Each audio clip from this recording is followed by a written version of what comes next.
Bueno, a continuación vamos a revisar lo que es la potencia, los diferentes tipos de potencia. Entonces, entre estas tenemos a la potencia promedio, la potencia eficaz, la potencia reactiva, la potencia compleja o aparente. Y aparte de esto, algo muy importante es el factor de potencia. Entonces, empecemos por la potencia promedio. Entonces tenemos las dos fórmulas, ¿no?, que sirven para calcular esta potencia promedio. Entonces esta potencia por lo general nos viene en función del tiempo, ¿no? Es el módulo cuando nos dan un voltaje o una tensión que está en función del tiempo. Entonces, a continuación, una representación gráfica de lo que es la potencia promedio en cargas resistivas, inductivas y capacitivas. Entonces tenemos que para cargas resistivas la potencia promedio es igual a Vm por Im sobre 2. ¿Sí? Esto se conoce como un resistor puro. Entonces este factor ya vamos a ver abajo por qué. ¿Sí? El ángulo de esta impedancia es 0.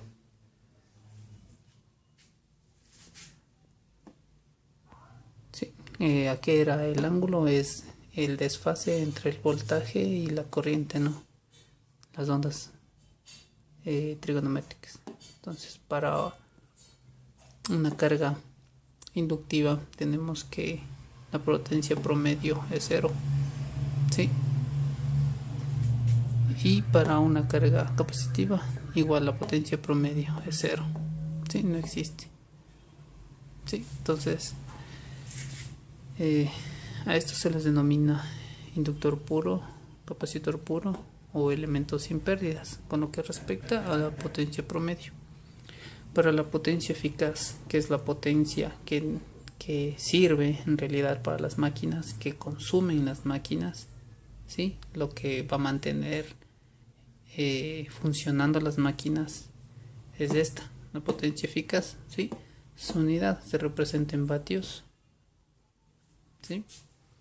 Entonces aquí se utilizan valores RMS, que son raíz media cuadrada, ¿sí?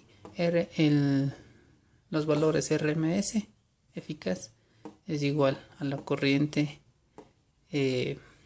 promedio sobre raíz cuadrada, y lo mismo el VRMS.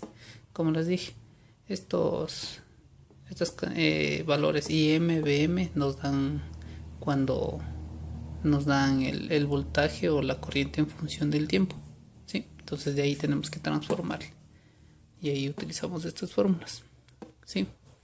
Entonces tenemos la potencia reactiva. Antes de esto, la potencia eficaz, más adelante veremos que es la parte real, ¿sí? Lo que verdaderamente, como les dije, sirve. Mientras que a continuación la potencia reactiva viene a ser la parte imaginaria, ¿sí? Entonces la potencia reactiva, ¿sí? Vemos que igual utiliza valores RMS, ¿sí? Pero en este caso hay una diferencia que se multiplica por el seno, ¿sí?, del ángulo. Este ángulo, como les había mencionado, es el ángulo de la impedancia. Entonces el ángulo de la impedancia es el ángulo de desfase entre voltaje y la corriente, ¿sí? Entonces aquí igual, esta es otra fórmula y otra fórmula que es para calcular, donde X nos dice que es la reactancia.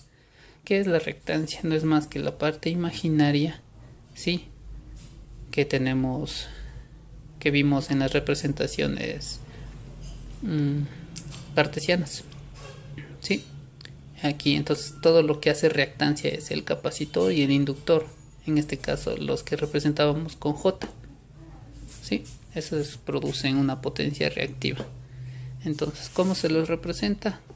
Como VAR, voltio amperio reactivo, ¿sí? Entonces tenemos la potencia compleja o aparente, que es la potencia que se mide en los transformadores por lo general, ¿sí? Ya vamos a entrar a la parte de transformadores. Es la potencia total. Al decir total, ¿qué estamos haciendo? no es más que la sumatoria de la potencia eficaz más la potencia reactiva, ¿sí?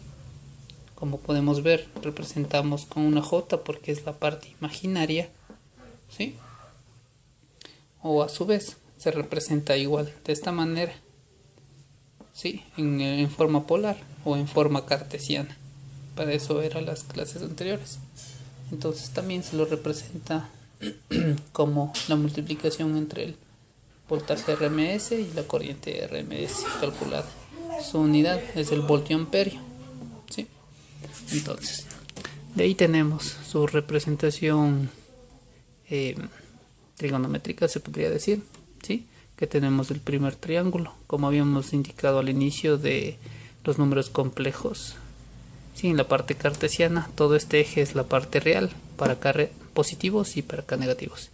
Y todo el eje acá en Y sería la parte imaginaria. Entonces, como podemos ver, la potencia eficaz se representa en la parte real y la potencia reactiva Q se representa en la parte imaginaria, ¿sí? Cuando las dos, como podemos notar, si son positivas las dos, ¿sí? Entonces nos muestra que tenemos un sistema más inductivo, ¿sí? O sea, que está más un factor de potencia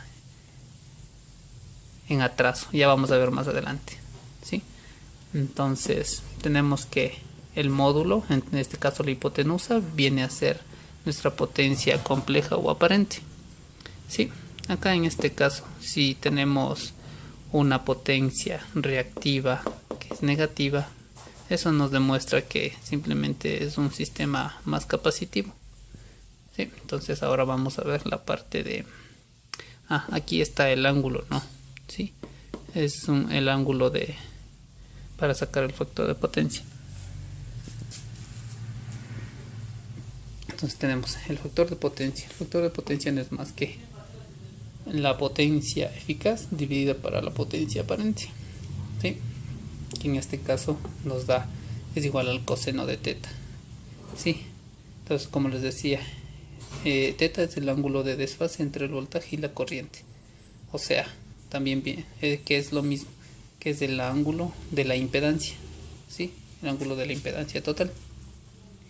Entonces, dice, si tenemos cargas resistivas más inductivas o resistivas más capacitivas o la mezcla de cargas resistivas más inductivas y más capacitivas, nuestro factor de potencia siempre va a estar entre el intervalo de 0 y 1, ¿sí? Entonces, si tenemos una carga resistiva combinada con una carga inductiva, nos dice que siempre tendremos un ángulo entre 0 y 90 grados, ¿sí? Esto nos va a indicar que va a ser un factor de potencia en atraso. Mientras que si tenemos una combinación de una carga resistiva más una capacitiva, siempre vamos a tener ángulos entre menos 90 grados a 0 grados, ¿sí? Y el factor de potencia se lo llamará factor de potencia en adelanto.